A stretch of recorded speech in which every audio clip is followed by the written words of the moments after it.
Alan, on behalf of the corporation and by virtue of the authority granted by the governing boards, I declare that you, Alan Garber, have been duly elected as the 31st president of Harvard University and are vested with all the powers and privileges appertaining to that office and are empowered to exercise them during your service as president. So it is now my pleasure. Congratulations.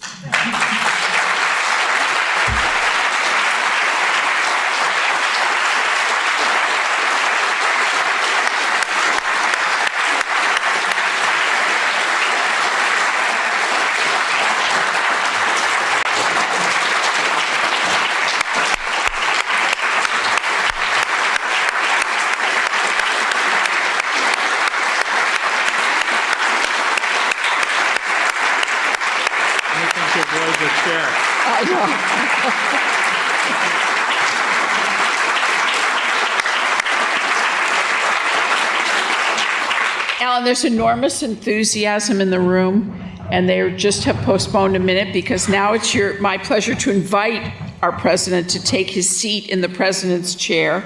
It's a chair that first belonged to President Edward Holyoke, and rumor has it it's not the most comfortable thing to sit in.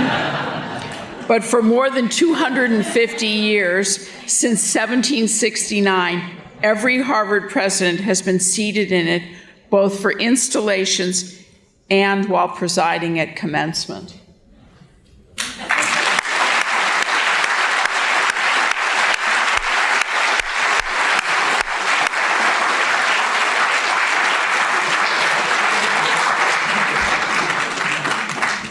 So by these rights, the actions of the governing boards in electing president are formally confirmed, and I now invite President Garber to offer his remarks.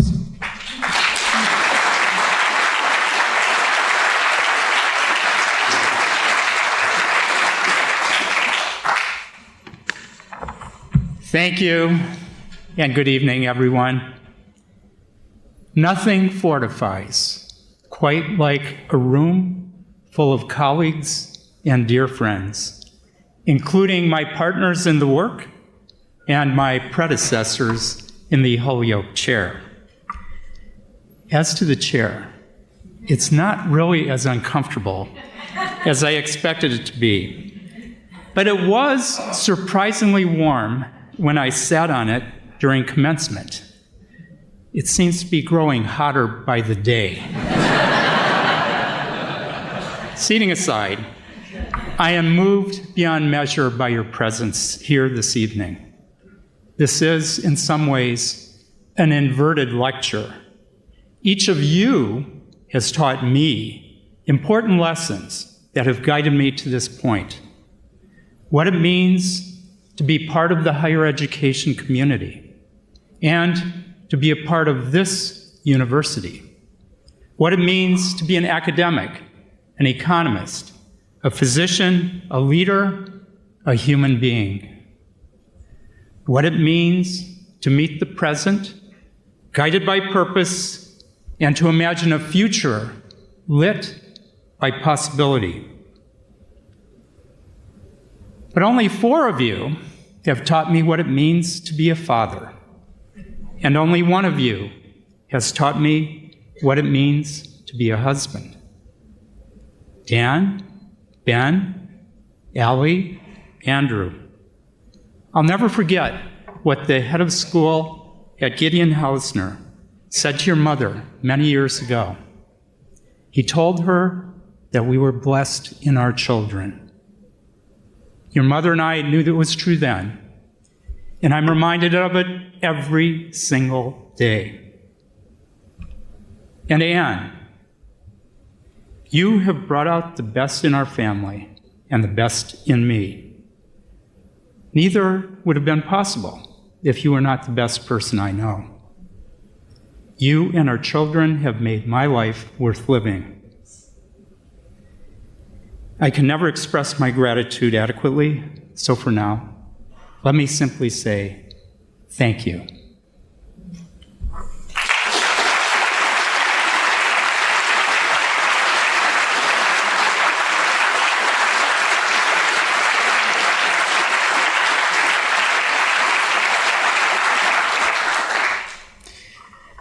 I returned to Harvard in 2011 to be provost, as you've heard. Thank you, Drew, for seeing something in me that I didn't see in myself, and for being both persistent and persuasive. Someday, other people will know the full story. And thank you, Bill, for that first meeting in Mass Hall, and for everything that followed it. And I'll have to thank Tom for exaggerating my prowess as a budding clinician. I'll admit that at the time, I had my doubts about the transition from professor to academic leader. Could service to my alma mater, with all of the mediation and meetings that such service demands, be as challenging, as varied, and as stimulating as my previous existence as a researcher and teacher?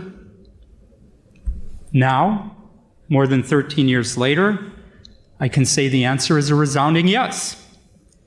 Though there are still parts of me that miss the special place that I left for Harvard. Many years ago, when I told Henry Rosovsky about my plans to move from Boston to Stanford to begin my first faculty position, his reaction was classic Henry. He had been the long-serving dean of the Faculty of Arts and Sciences and embodied our university as much as anyone. Henry couldn't imagine returning to the Golden State, where he had studied years before, because it was, as he put it, too much like Shangri-La. For him, that was a bug, not a feature. Of the many ways I've heard people describe Harvard over the years, I don't recall anyone comparing it to that mythical bit of heaven. Though there is an important similarity. Our tenured faculty, like the inhabitants of Shangri-La, lead exceptionally long lives. And they very seldom leave.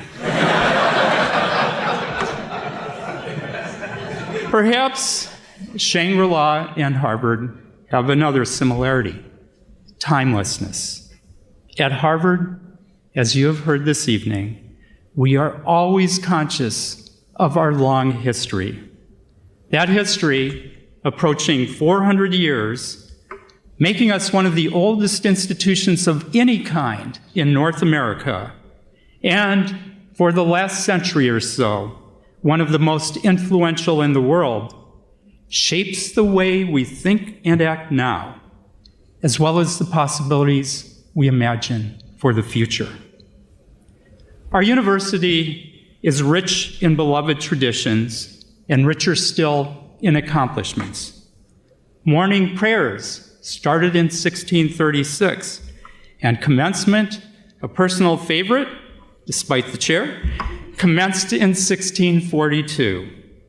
From those days to these, the people of Harvard have made contributions to humanity that defy accounting. Even reciting a partial litany of the worthies would take us through the weekend. But allow me to share some recent favorites. When the Radcliffe Institute celebrated its 25th anniversary in late September, I found myself moderating a lively and illuminating conversation between Claudia Golden and Oliver Hart, Nobel Prize-winning economics professors. 10 days later, I found myself congratulating the medical school's Gary Ruvkin, who had just received word of his own Nobel Prize in medicine. Between these two events, I served as a delegate at the inauguration of Melissa Gilliam, Harvard alum and now president of Boston University.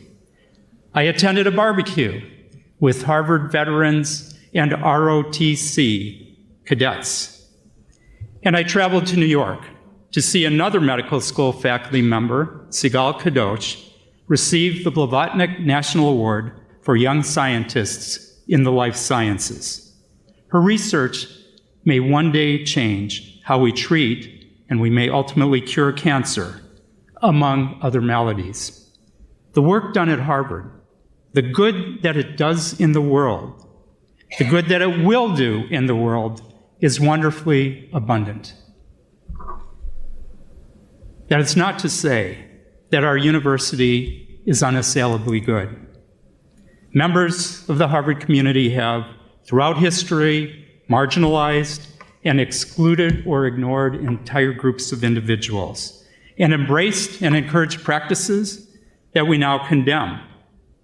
Our predecessors did wrong alongside the right, and those of us who have been fortunate enough to inherit this institution, including those of us who were surely have been turned away from it in the past, still contend with a complicated legacy.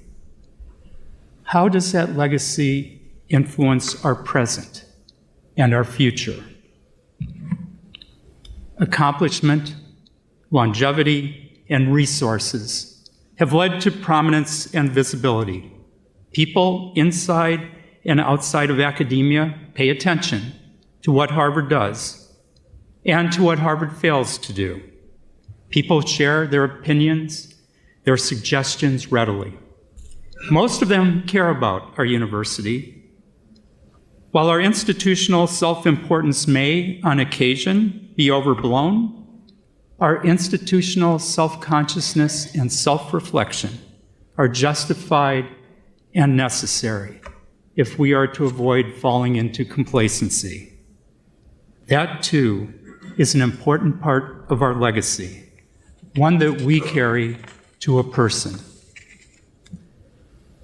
Harvard has been a part of me since I arrived on campus in the fall of 1973, and I have been a part of Harvard for 51 of its 388 years. When I last sat in this chair in May, at commencement, I was presiding over what we call our festival rites. At several points, I was acutely aware of two facts. One, that I was almost continuously visible to those watching in Tercentenary Theater or elsewhere for all time, thanks to streaming and recording. No frowning, no zoning out, no dozing allowed. And two, that the chair was perched at the edge of a raised platform at my favorite event of the year. After having been part of Harvard for nearly 3/4 of my life, I found myself worried about falling flat on my face. I tried not to move a muscle. Prominence and visibility and the close scrutiny they invite can be paralyzing for individuals and institutions alike. Our long history with the reputation we've acquired is a gift. It's a priceless gift. Awareness of how damaging the loss of that reputation could be is among the reasons why we often proceed with caution when we proceed at all. With so much at stake, it is prudent to do so. Yet we forfeit opportunities when we feel as though the university cannot make a move without considering every possible ramification, without fully understanding every possible consequence. In a world that confronts challenges and opportunities more frequently than ever before, we will need to move forward with greater alacrity and to correct course more quickly than has been our custom. An excessive aversion to risk is a risk itself. We must keep in mind always that the mistakes we have made, whether individually or collectively, may have been plentiful, but we have a long history to celebrate because they have never been fatal. Assuming that this trend continues, our history demands that we plan boldly for a very long future. We need to think not only in years and decades, but in centuries. So here we are, not in Shangri-La, but in a place that is neither placid nor hidden. What we do here matters. A sketch of the shield bearing the word Veritas appears in the first of the college books, the book right there, inscribed on a coat of arms nearly 381 years ago and passed throughout the generations to all of us. That one word conveys both our purpose and the source of our strength as we fulfill the mission of excellence in the pursuit and dissemination of knowledge. Despite the challenges we face, we will discover, we will learn, and we will make the world a better place. As president, I intend to work with you to ensure that we do so as faithfully, as energetically, and as successfully as possible, so that those who follow us can make this institution as vital to our nation and our world as it has ever been. With our efforts, may fair Harvard, ever guided by Veritas, grow fairer still. Thank you.